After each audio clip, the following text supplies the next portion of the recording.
하나님의 말씀 함께 봉독합니다. 오늘 말씀 잠언서 3장 15절에서 20절입니다. 잠언 3장 15절에서 20절까지 하나님의 말씀 함께 봉독합니다. 지혜는 진주보다 귀하니 내가 사모하는 모든 것으로도 이에 비교할 수 없도다. 그의 오른손에는 장수가 있고 그의 왼손에는 부귀가 있나니 그 길은 즐거운 길이요 그의 지름길은 다 평강이니라. 지혜는 그 얻은 자에게 생명나무라.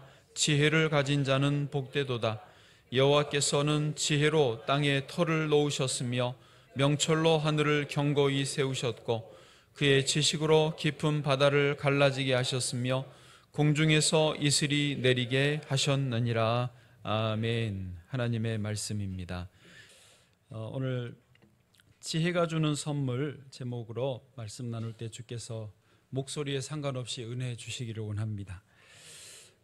자, 한번 상상을 해보시죠. 여러분이 산에 올라갔더니 열심히 나무를 베고 있는 사람을 만났습니다. 우연찮게. 그래서 뭘 하고 계시나요? 라고 질문했더니 보면 모르세요? 나무를 베고 있습니다. 라고 대답을 합니다.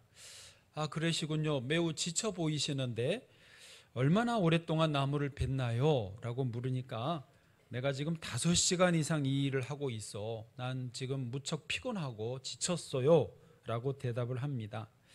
그래서 여러분이 만약에 그러면 잠깐 시간을 내서 톱날을 가는 게 어떻겠습니까? 그러면 일을 훨씬 더 빠르게 할 수 있을 겁니다. 라고 내가 제안을 했다고 해봐요. 그런데 그 사람이 대답하기를 뭐라고 하냐면 나는 지금 톱날을 갈 시간이 없어요. 단호하게 대답하고 왜냐하면 나는 지금 톱질 하는데 너무 바쁘기 때문이에요. 라고 한다면 여러분 느낌이 어떠십니까? 저런 이 사람이라고 뭐 이런 생각하실 수 있겠죠. 성공하는 사람들의 7가지 습관들이라는 책을 쓴 스티븐 코비가 그 7번째로 제시한 습관이 있는데 그것은 끊임없이 쇄신하라 였습니다. 끊임없이 쇄신하라. 그게 7번째 성공하는 사람의 습관이에요. 우리가 앞에 6개는 다 모르셔도 지금 뭐 설명할 수도 없고 다 모르셔도 상관없는데 스티븐 코비의 7번째가 제시하는 끊임없는 자기 쇄신은 어떤 면에서 중요하냐면 이 끊임없이 자기 쇄신 7번째가 돼야지만이 앞에 6가지 우리가 모르는 그 6가지 성공하는 습관들이 제대로 작동된다라는 거예요. 그만큼 7번째 끊임없이 자기를 쇄신하는 게 중요하다. 톱날을 가는 것이 자기 쇄신이라고 할 수 있는데 그런 시간을 일부러 할애하는 것이 성공적인 삶을 살기 원하는 사람의 어떤 필수 조건이다라고 말을 합니다. 그러면 자기 쇄신을 하는데 뭘 쇄신을 해야 되느냐? 어디를 쇄신해야 되느냐? 여러분 쇄신이라는 말 아시죠? 쇄신과 헷갈리시면 안 됩니다. 근데 분위기는 비슷해요. 쇄신은 뭐죠? 때밀어 주는 거예요. 맞아요. 그런데 그 쇄신은 그러니까 씻을 쇠자에 몸 신자거든요. 때밀어 주는 거고 여기서 말하는 건 쇄신인데 인쇄할 쇠자에 새로울 신자입니다. 새로 인쇄하는 거예요. 어찌 보면 비슷해요. 한문이 달라도 같은 말이 비슷한 말이 되기는데 어디를 쇄신해야 되느냐 한번 그림을 보여주시면 할렐루야 너무 감사합니다. 예. 우리 사람은 단순하지가 않습니다. 그러니까 단순히 목욕탕에 때만 밀어서 쇄신이 되는 게 아니고 여러 가지 복잡한데 굳이 영역을 나눠보면 4가지로 나눌 수 있다라는 거예요. 맨 위에 보시면 신체적으로 쇄신을 해야 되는데 그러려면 운동을 해야 하고 적당한 영양 섭취가 필요하고 스트레스도 관리를 잘 해야 된다라는 거죠. 이 중에 제일 중요한 게 운동이라고 볼 수 있고요. 또 여러분 보실 때 오른쪽에 왼쪽에 정신적, 지적 영역이 돼 있는데요. 거기에 독서와 상상, 생각하는 거, 계획을 수립하고 또 신앙 일기 같은 거 쓰는 게 여기에 포함됩니다. 그다음에 보실 때 오른쪽이 이제 사회적 감정적 영역인데 봉사를 하는 거, 공감해 주는 거, 또 서로 시너지를 내고 내적인 안정을 갖는 거, 이 사회활동, 봉사가 여기에 포함된다고 할 수 있고요. 마지막에 맨 아래에 영적인 영역이 있습니다. 사람마다 영적인 영역이 있어서 표현이 좀 우리가 안 쓰는 표현일 수 있지만 가치를 명료화하고 뭔가에 몰입하고 학습과 명상은 기도라고 우리는 봐야 되겠죠. 기도를 하는 것입니다. 그래서 신체로는 제일 중요한 게 운동, 다 중요하지만 정신으로는 성경 읽기를 포함한 독서, 사회 영역에서는 봉사를 하고 영적인 영역에서는 기도를 하는 것이 우리를 쇄신할 수 있는 그 영역이고 필요하다라고 하는 것입니다. 그럼 생각해 보시면 사람이요, 이 모든 영역에서 골고루 갖춰져야 비로소 안정되고 행복하고 성공적인 삶이라고 할 수 있습니다. 예를 들어서 어떤 거는 100점인데 어떤 거는 빵점이다, 극단적으로. 그러면 그분의 인생이 행복할까요? 예를 들어서 몸은 신체적으로는 완전히 건강해요. 몸 짱이에요. 그런데 정신이 옳지 않아. 건강하다고 할 수 있습니까? 반대로 영적으로는 충만해요. 은혜가 충만한데 몸이 너무 아파가지고 중환자실에서 호흡기 꽂고 있어요. 건강하다고 할 수 없습니다.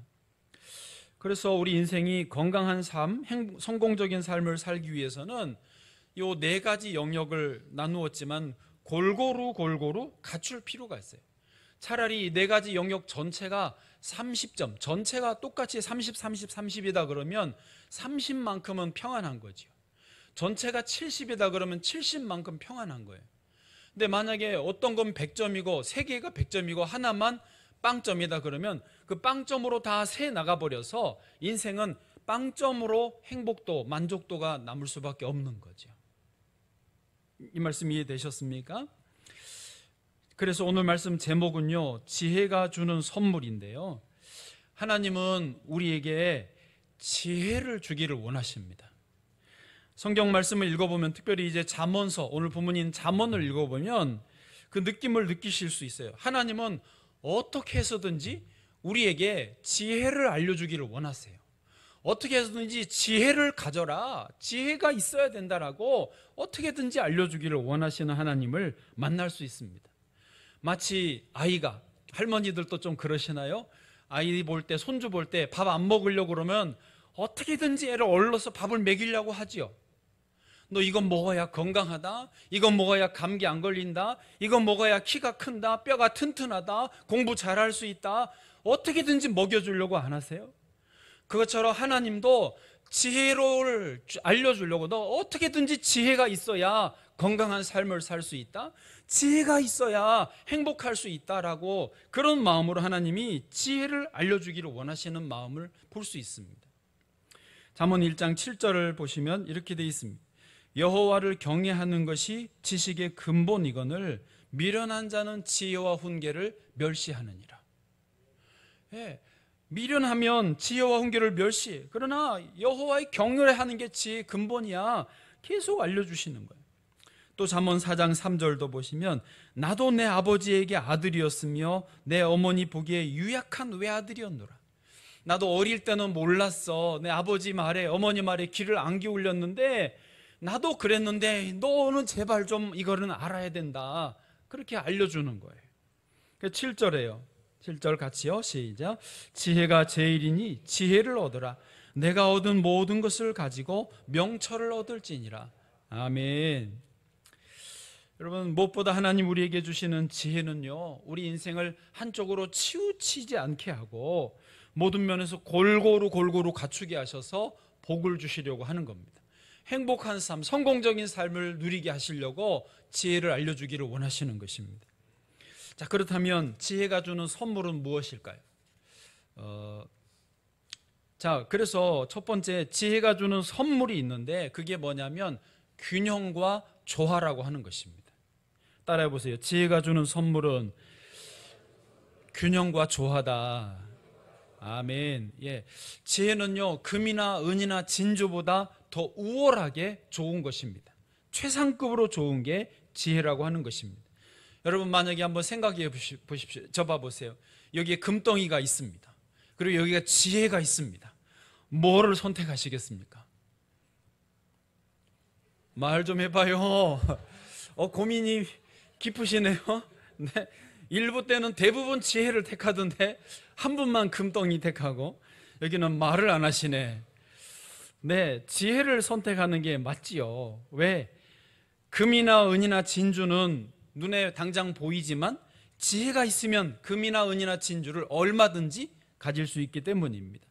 도둑이 들어오면 금덩이는 가져가도 내 안에 있는 지혜는 가져갈 수 없습니다. 그래서 유대인들이요, 그 박해를 받는 역사 속에서 그거를 깨달았습니다.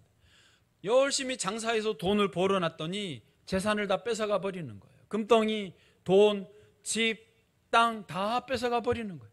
그래서 안 뺏길 수 있는 게 뭘까? 그게 지혜로구나. 탈무드고 토라고 하브루타로 아이들을 가르치는 그 지혜를 전수하기를 시작했던 것입니다. 그래서 지혜는요, 우리가 얻기를 원하는 모든 것들을 다 합쳐 놓은 것보다 더 귀한 게 뭐예요? 지혜인 것입니다. 여러분 부자 되기를 원하십니까? 안 원하시나요? 명예롭게 원하십니까? 장수하기를 원하십니까? 행복하기를 원하신다면 지혜가 있으면 된다라는 것입니다. 지혜는 또한 이 땅에서만 아니라 저 천국에서도 영원한 생명을 누리게 해주시는 것입니다. 그래서 잠언 아까 읽으신 4장 7절에 지혜가 제일이니 지혜를 얻으라. 해보세요. 시작. 지혜가 제일이니 지혜를 얻으라. 내 영혼아, 지혜가 제일이니 지혜를 얻으라. 아멘. 하나님은 이렇게 우리에게 지혜를 알려주기를 원하세요. 어떻게든지 지혜가 우리 마음속에 심겨지기를 원하신다는 것입니다. 비유로 하자면 사람의 몸에서요, 팔이 2개, 다리가 2개, 몸 안에 여러 가지 장기들이 있지만은 그것들은 지혜가 주는 선물이라고 볼 수 있고요, 머리가 지혜라고 볼 수 있습니다. 머리가. 여러분 팔은 하나 잘려도 살아요, 못 살아요? 그런데 머리가 잘리면 못 삽니다. 지혜가 없으면요, 아예 삶 자체가 무너져 버리는 거예요. 그래서 지혜 있는 사람이 돈도 벌면 잘 벌 수 있습니다. 많이 벌 수도 있습니다. 또 그 번 돈을 잘 관리할 수도 있는 게 지혜입니다. 건강도 마찬가지입니다. 몸이 조금 이상할 것 같다, 지혜가 있으면 미리 예방을 하고 만약에 병이 찾아왔어도 그것을 잘 처리하고 응대할 수 있는 게 지혜인 것입니다. 자녀를 양육할 때도 분노하지 않게 하면서도 말씀과 사랑으로 양육할 수 있는 것이 지혜인 것입니다. 지혜를 잡으면 그래서 다른 모든 것들이 뒤따라오게 되어 있습니다. 나머지는 따라와요. 여러분 제가 보니까 재정 강사, 증권가에 아주 돈 많이 번 분들이 강의하는 걸 들어보니까 저도 어떻게 하면 우리 성도님들이 부자 되시면 될 수 있을까 일부러 들어요. 다른 무슨 비법이 있나? 근데 그거를 가르쳐 주던데요, 절대로 돈을 쫓아가지 말래요. 절대로 세종대왕 신사임당을 쫓아가면 도망간대요. 그런 말 못 들어보셨어요? 들어봤죠? 그런데 거꾸로 내가 좋아하는 일을 하면 지네들이 쫓아온대요. 세종대왕 신사임당이 쫓아와서 양재씨 하고 쫓아온다는 거예요. 그렇게 해야 된다라는 거죠. 그러니까 우리가 추구할 것은 지혜를 추구하고, 지혜를 추구하면 건강도 오고 돈도 필요하면 오고 모든 명예와 물질이 온다라고 하는 것입니다. 오늘 이제 성경을 한번 보시죠. 지혜가 주는 선물을 예시로 적어놨습니다. 16절부터 보시죠. 16절. 그의 오른손에는 뭐가 있습니까? 장수가 있고, 일부러 영어도 같이 적었어요. long life. 여기서 말하는 장수는요, 건강한 장수입니다. 우리 어르신들이 제일 부담스러워하는 게 몸 아파서 장수하는 거예요. 그러나 하나님이 주시는 지혜의 선물은요, 건강한 장수입니다. 여러분 건강한 장수를 누리시기를 축복합니다. 두 번째로 그의 왼손에는 뭐가 있습니까? 부귀가 있습니다. 부귀, 한문으로 그냥 간단하게 해서 그렇지요, 부는 riches, 돈 많은 게 부지 않습니까? 그러면서 동시에 귀, 언어, 명예가 있는 그런, 그러니까 부자이면서도 명예가 있는 게 부귀예요. 그래서 오른손에는 건강한 장수가 있고 왼손에는 부귀가 있어요. 지혜의 오른손과 왼손에 있는 거예요. 얼마나 좋아요. 이거를 누리시기를 바랍니다. 그 다음에 17절도 보시죠. 그의 길은 즐거운 길이요. 영어로 이제 pleasant ways라고 되어 있는데, 여러분 하루하루 사는 게 즐거운 거예요. 오늘도 즐거우십니까? 예, 지혜로운 사람은 하루하루가 즐거워요. 오늘도 즐겁고 내일도 즐겁고 모레도 즐거울 예정이고, 그게 지혜의 길이라는 것입니다. 그 다음에 또 그의 지름길은 다 평강이다. 인생이요, 지름길을 잘못 가면 덫에 걸리는 수가 있습니다. 그렇지 않습니까? 그런데요, 지혜가 있는 사람은 지름길로 가는데도 평강하는 거예요. 아멘 좀 하십시오. 아멘 좀 해주세요. 내 목이 아파서 이렇게 하고 있는데 말이죠. 예. 아멘. 18절 가겠습니다. 감사합니다. 또요, 지혜는 그 얻은 자에게 생명나무라. 예, 생명나무예요. 하나님이 에덴 동산에서 우리에게 따먹게 하셨던 생명나무, 원래 주셨던 생명나무를 우리에게 누리는 것입니다. 우리가 누리는 거예요. 그리고 지혜를 가진 자는 뭐하도다? 복되도다. 복되도다. 여러분, 잠언을 다 보시면 지혜가 주는 선물들은 요 범주에 다 들어 있습니다. 장수와 부귀와 즐거움과 평강과 생명나무와 복되는 것이 다 계속 반복돼 나와 있어요. 그러니 제발 지혜를 가져라, 제발 지혜를 깨달아라. 어린아이가 엄마한테 밥 먹여주려고 하는 것처럼 지혜라, 지혜를 해라, 이렇게 계속 설명하시는 거예요. 성경에서는요, 지혜가 없는 사람을 비유하기를 마치 음녀를 쫓아가는 한 젊은이와 같다라고 말합니다. 여러분, 우리 나이 드신 분들은 젊은이들이 부럽습니다. 몸 젊을 때, 청년 때 얼마나 좋아요. 젊으면 다 할 수 있잖아요. 그렇죠? 그런데 그런 모든 걸 다 할 수 있는 젊은이가 음녀를 쫓아 따라가고 있어요. 끝나는 거예요. 끝나는 거. 그게 뭐와 같다? 지혜 없는 사람과 같다라는 거죠. 또 비유하기를 소 한 마리가 도살장으로 가는 것과 같다. 지혜가 없으면 소가 그냥 도살장으로 끌려가요. 그 인생은, 생명은 끝나는 거죠. 또 비유하기를 마치 새 한 마리가 그 덫에 후두둑 후두둑 하고 지가 날라서 들어가는 것과 같다. 지혜가 없으면 그런 거라는, 지혜 없는 사람이에요. 여러분, 지혜는 잔머리 굴리는 거 말하는 게 아닙니다. 잔꾀를 쓰는 사람 말하는 게 아닙니다. 간사하고 교활한 인생을 살아라, 그런 말이 하는 게 아닙니다. 지혜는요, 하나님이 주시는 이 선물 속에 균형과 조화를 이루는 그 참 복되고 행복한 삶을 누리는 삶을 의미하는 것입니다. 요즘에 사람들은 이제 옛날보다 더 똑똑해져서 워라벨이라는 말처럼 이 삶에서 균형과 조화를 자기들이 알고 그거를 누리려고 합니다. 직장에서 돈을 아무리 많이 줘도 워라벨이 보장이 안 되면 과감하게 그만둬버려요. 어렵게 공무원 돼서도, 어렵게 대기업 들어가서도 사표를 내버린대요. 임원들이 아주 너무 머리 아프대요. 여러분, 워라벨이 뭔지 아시죠? 워크, 일과 라이프, 이 삶의 밸런스를 맞추는 워라벨입니다. 그런데 여러분, 그거 아세요? 통장에, 제가 에티오피아에 있을 때 영어로 된 통장을 썼지 않습니까? 그때 저도 처음 보고 좀 놀랐는데, 영어의 통장에는 항목이 3가지가 기록이 되죠. 뭐와 뭐죠? 입금, 출금, 잔액 혹은 잔고입니다.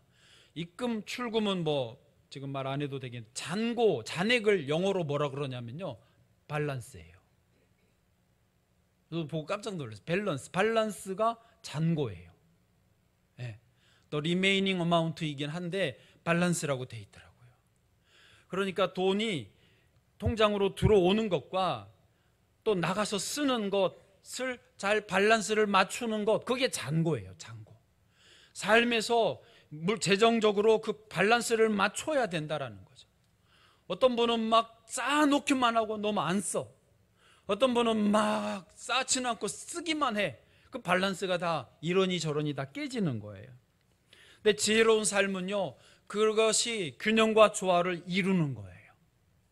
그래서 하나님과 나 사이에 조화를 이루고, 나와 다른 사람과 조화를 이루고, 나와 나 자신과 조화를 이루고, 나와 자연과 조화를 이루는 사람이 그런 조화를 이루는 삶이 하나님 우리에게 주시고 누리기를 원하시는 행복한 삶이라는 거죠. 그 밸런스를 잘 맞추는 사람이 지혜로운 사람이죠. 교회도요, 두 종류가 있습니다. 모이는 교회가 있고 흩어지는 교회가 있어요. 고마워요 해주셔서. 교회가 모이기만 하면 안 됩니다. 모이는 건 뭐 이렇게 모여서 예배드리고 말씀 듣고 찬송하고 열심히 기도하고 우리끼리 즐겁게 봉사하는 것, 이것만 있으면 건강한 교인이라고 볼 수 없습니다. 흩어지는 교회, 나가서 그리스도인다운 삶을 사는 거예요. 빛이 되고 소금이 되는 사회에 봉사하는 그런 삶을 살아야 건강한 삶이고 하나님이 기뻐하시는, 나도 만족하는 그런 삶이 되어진다라고 하는 것입니다. 저는 이번에 처음 알았어요. 소금을 적당히 먹어야 된대요. 하도 우리가 저염식 해가지고 지중해 식단 뭐 이런 것만 좋아, 야채식 뭐 물 많이 먹고 이런 거 필요하긴 하지만 소금도 사람이 적당히 먹어야 된대요. 왜 우리나라가 한동안 저염식을 강조했냐면, 원체 우리 기존의 한국식 반찬 음식은 좀 짜잖아요. 국에도 소금이 들어가고 김치류 이런 조림 소금이 다 들어가니까 저염식을 강조했는데, 이제 너무 저염식으로 가지고 거꾸로 소금을 먹으라는 거예요. 안 먹으니까. 유엔이 정하기는 사람이 하루에 평균 먹어야 되는 소금 양은 5g 이상, 많게는 10g까지도 먹어야 돼요. 물론 이제 다른 반찬이나 이런 걸로 섭취하니까 일부러 소금을 많이 드실 필요 없지만, 자기가 평소에 저염식을 하면 티스푼 하나 정도는 소금을 입안에 털어 넣으셔야 된대요. 티스푼 하나가 5g, 10g 된대요. 예. 그래야 몸 안에 수천 개의 세포가 있으면 이 세포의 염도가 맞아야 세포가 탱탱하게 건강하게, 그렇지 않으면 쪼그라든다는 거예요. 소금기가 너무 없어도. 예. 이처럼 모든 면에서요, 인생의 삶의 모든 게 균형과 조화를 맞춰야 건강하고 평안하고 안정적이더라고요. 우리 사람도 영혼 육이 있습니다. 영적으로, 혼적으로, 육적으로 다 건강하고 조화를 맞춰야 행복한 거예요. 배우 박신양 씨가 러시아에서 가서 공부를 하는 동안에 너무 힘들었대요. 그래서 자기 선생님한테 그렇게 하소연을 했대요. 너무 힘들다고. 인생이 왜 이렇게 힘드냐고, 난 너무 힘들다고, 죽겠다고 막 그랬대요. 그랬더니 그 러시아 선생님이 정색을 하고 이렇게 말하더랍니다. 누가 인생이 힘들면 안 된다고 그랬냐고. 누가 힘들다고 그것이 인생이 아니라고 그랬냐고. 그러면서 시 하나를 주면서 공부해 오라고 그러더래요. 러시아어로 된 거를. 그 시가 그런 내용이에요. 인생의 절반은 힘들다. 힘든 인생도 인생이고 힘들지 않은 시간들도 인생이다. 그러면서 보통 인생의 절반은 힘들고 절반은 힘들지 않는데, 힘든 인생과 힘들지 않은 인생이 같이 조화를 이루어야 그 인생이 진짜 인생이고 아름다운 인생이라고, 그런 시를 공부했대요. 여러분, 모든 면에서 균형과 조화를 이루는 것, 이게 지혜가 주시는 선물입니다. 이 선물을 누리시기를 축복합니다. 두 번째로 지혜는 잘 듣는 마음이다. 그래서 성경은요, 지혜를 뭐라고 가르치냐? 잘 듣는 마음이라고 가르쳐 줍니다. 여러분 아시는 것처럼 솔로몬이요, 기브온에서 하나님께 일천번제를 드렸을 때 꿈에 하나님 나타나셨잖아요. 내가 너에게 무엇을 줄고 너는 구하라. 이때 솔로몬이 구한 게 뭡니까? 지혜입니다. 자기 아버지는 다윗으로 위대한 왕이고 나라 영토도 넓고 백성도 많아졌어요. 자기는 너무 작은 아이예요. 그래서 나는 작은 아이라 어떻게 출입할 줄을 알지 못하겠습니다. 그래서 지혜의 마음을, 듣는 마음을 주셔서 종에게 재판할 때의 선악을 분별하게 하옵소서. 그 듣는 마음이 지혜라고 성경은 우리에게 가르쳐 줍니다. 하나님이 너무 흡족하셨어요. 열왕기상 3장 11절에요. 같이 읽어보세요. 시작. 이에 하나님이 그에게 이르시되 내가 이것을 구하도다. 자기를 위하여 장수를 구하지 아니하며 부도 구하지 아니하며 자기 원수의 생명을 멸하기도 구하지 아니하고 오직 송사를 듣고 분별하는 지혜를 구하였으니. 아멘. 다른 것, 장수도 부도 원수 생명 멸하는 것도 구하지 않고 듣고 분별하는 지혜를 구했으니 내가 줄게. 그리고 하나님이 지혜를 주시잖아요. 그리고 뭐 또 더 주시죠? 아까 구하지 않은 것들도 다 주십니다. 13절에요. 내가 또 너가 구하지 아니한 부귀와 영광도 내게 주노니 너의 평생의 왕들 중에 너와 같은 자가 없을 것이라. 그러니까 지혜는 듣는 마음이고 지혜만 구하면 얻으면 나머지 부귀와 장수와 평안과 즐거움과 생명나무와 복이 다 한꺼번에 줄줄이 사탕으로 고구마 때 따라오듯이 따라온다라는 거예요. 아멘. 아멘. 예수님도 누가 지혜로운 사람이냐라고 말씀하실 때 이렇게 말씀을 잘 듣는 사람, 그대로 행하는 사람이라 하셨어요. 마태복음 7장 24절입니다. 시작. 그러므로 누구든지 나의 이 말을 듣고 행하는 자는 그 집을 반석 위에 지은 지혜로운 사람 같으리니. 아멘. 예배 시간에도 보면 말씀을 잘 듣는 분들이 있어요. 할렐루야. 말씀을 잘 듣고 그대로 행하려고 애를 쓰는 분들은 인생의 집을 어디 위에 지었어요? 반석 위에 지었어요. 어제 오늘처럼 태풍이 와도 무너지지 않습니다.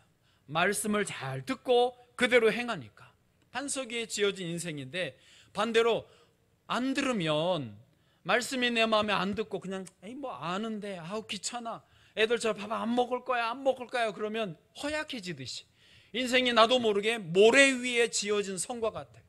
화려하고 대단하게 지었지만 모래 위에 지어진 인생은요 무너질 수밖에 없는 것입니다. 사울 왕이 왜 버림받았나? 하나님 말씀을 듣지 않아서입니다. 사무엘상 15장 22, 23절 사무엘이 이르되 여호와께서 번제와 다른 제사를 그의 목소리를 청종하는 것을 좋아하심같이 좋아하시겠나이까? 순종이 제사보다 낫고 듣는 것이 순양의 기름보다 나으니. 아멘.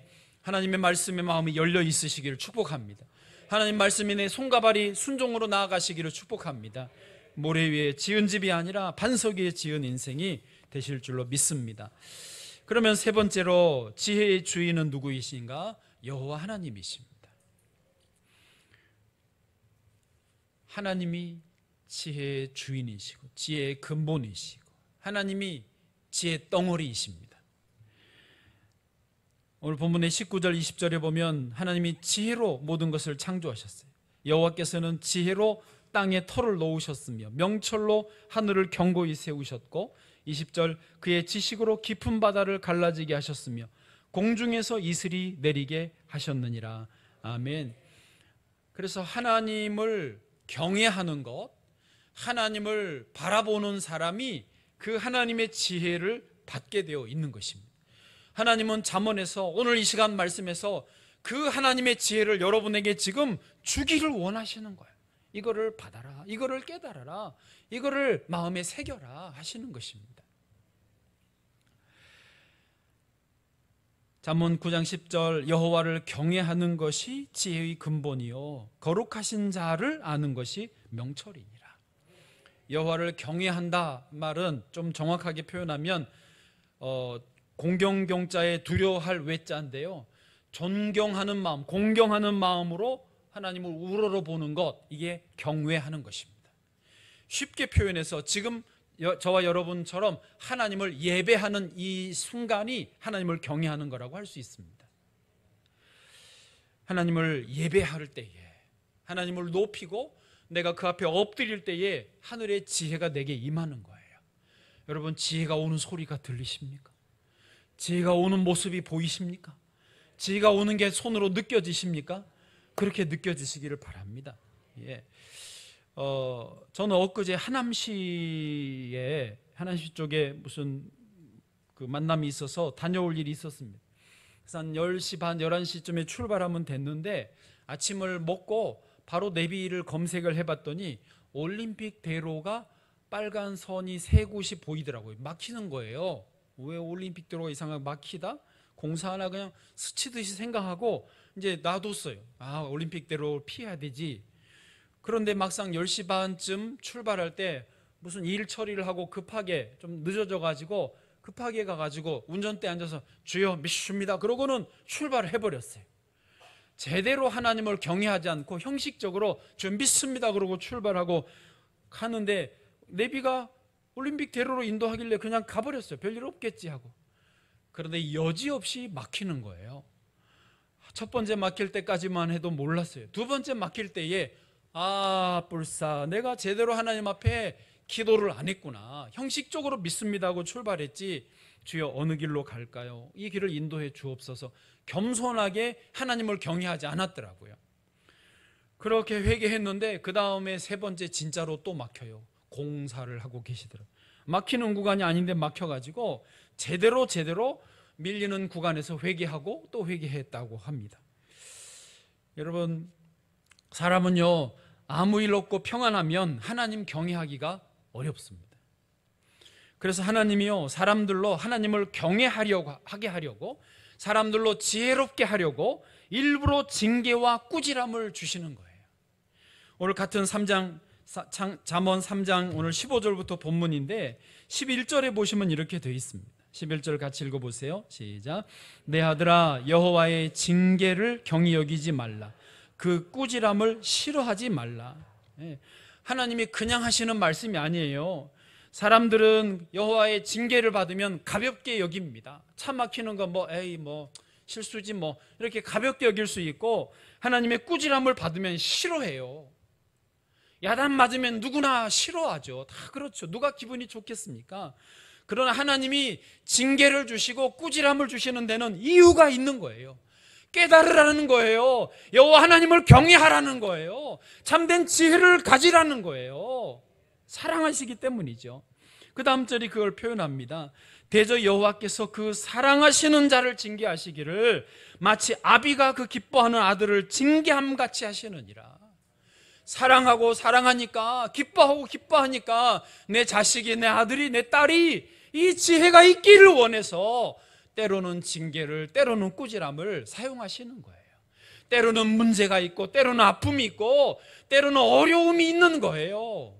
그때 하나님 경외하는 자세를 회복해야 된다는 것이죠. 그래서 진짜 이제 경지에 이른 분들은요 언제나 하나님을 경외합니다.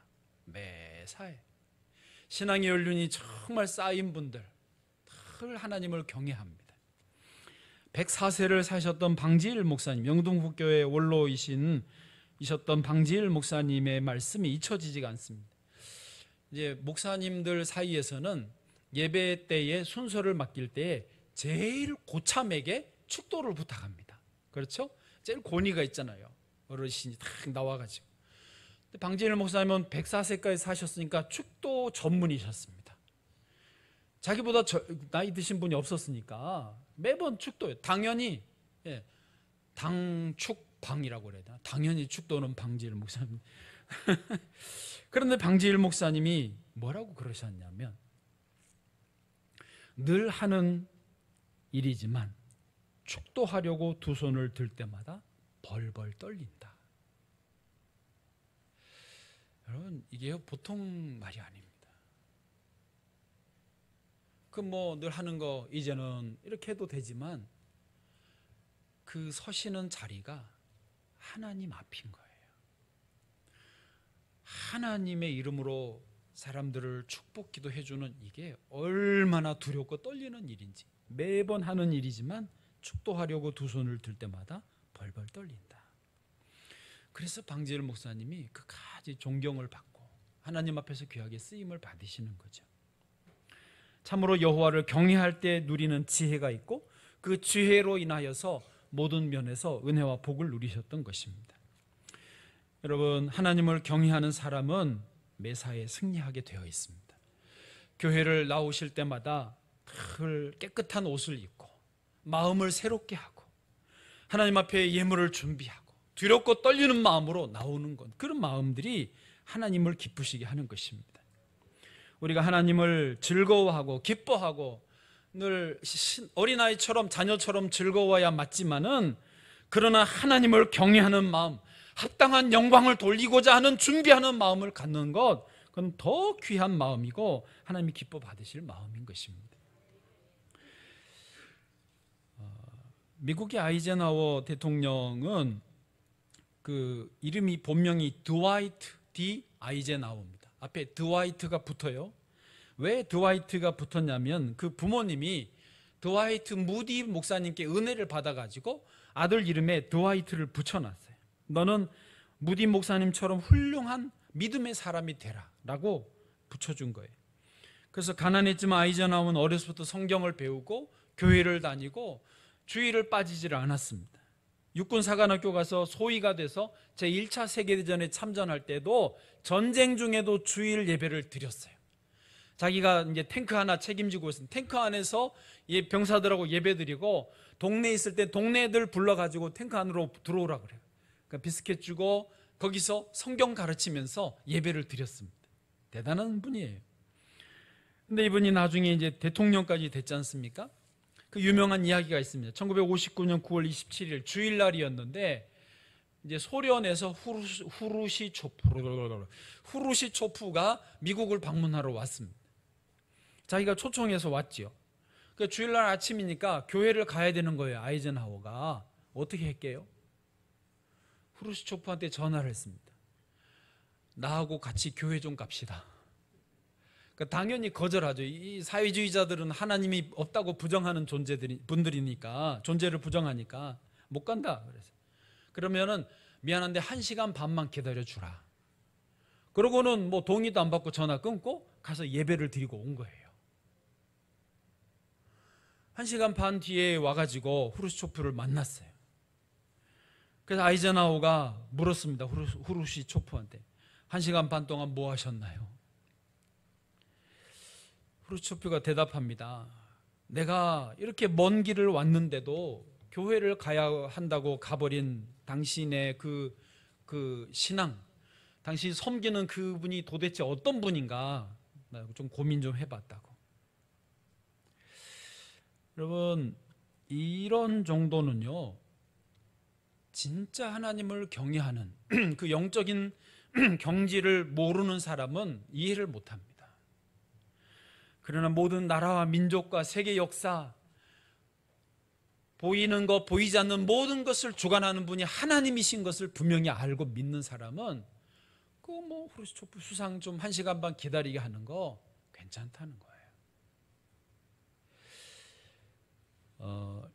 요즘에 엄마들이 교육 정보, 입시 정보를 공유하면서 여기저기 이제 들으면 이 말 들으면 이게 맞는 것 같고 저 말 들으면 저게 맞는 것 같습니다. 너무 헷갈려서 어떻게 해야 될지 모르는 경우들이 있습니다. 또 건강에 관심이 있는 분들은 건강 관련해서 이거 저거 이렇게 들어보고 찾아보면은 뭐 어떨 때는 물을 많이 마셔야 될 거, 어떨 때는 소금을 먹어야 될 것 같고, 어떨 때는 야채를 어떨 때는 고기를 먹어야 될 것 같고, 뭐 너무 헷갈리지 않습니까? 여러분, 왜 우리가 헷갈리는 줄 아세요?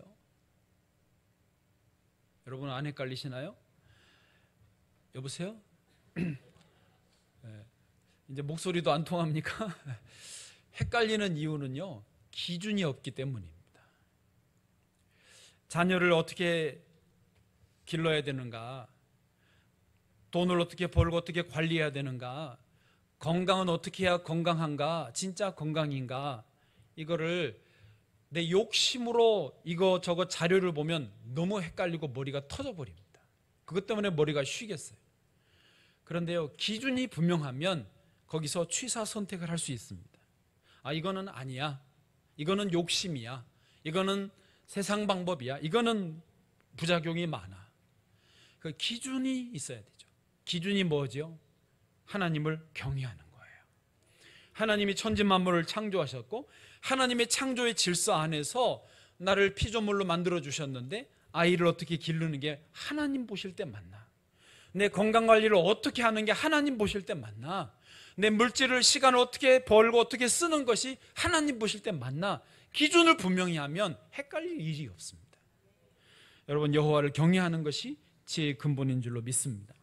이제 말씀을 마치면서 꼭 좀 제안을 드립니다. 아까 그 4가지 차원, 그 신체적, 정신적, 사회적, 그리고 영적 4가지 차원에서 하나씩만 좀 강조해 드립니다. 여러분, 운동을 좀 꼭 하십시오. 제가 보니까 저희 교인들 기준으로 볼 때 50% 이상은 운동을 안 하시더라고요. 왜 안 하세요? 운동 안 하고 저한테 와서 아프다고 기도해 달라고 그러면 나 기도 안 해줄 거예요. 운동하셔야 돼요. 정말로. 운동은요, 밥을 먹어야 되듯이 운동을 하셔야 됩니다. 그렇죠? 임 집사님 꼭 산에 가시지 않습니까? 전 건강하시잖아요. 운동하셔야 돼요. 두 번째, 성경 읽기를 포함한 독서를 꼭 하셔야 됩니다. 읽는 것, 읽고 생각하는 것, 우리에게 주신 하나님의 지적 능력입니다. 정신적인 능력이에요. 세 번째, 봉사를 꼭 하십시오. 그리고 토요일 날 나와서 청소하면 피곤하고 괜히 나만 손해보는 것 같죠? 아니요, 반대입니다. 토요일 나와 청소하시는 분들이 건강하고요, 훨씬 행복합니다. 아멘. 그게 더 지혜로우신 거예요. 봉사를, 뭐든지 봉사를 하십시오. 네 번째, 기도를 하십시오. 엊그제 금요일 저녁에 말씀드렸습니다. 기도의 사람은 밥을 하루에 일과로 먹듯이 기도도 일과로 꼭 넣어야 됩니다라고 금요일 저녁에 말씀드린 기억나시나요? 영적으로 위해서 기도를 꼭 하셔야 됩니다. 이렇게 네 가지, 운동과 독서와 봉사와 기도를 꼭 하실 때에 하나님이 균형과 조화를 이루는 행복하고 성공적인 삶으로 우리를 이끌어 주실 줄로 믿습니다.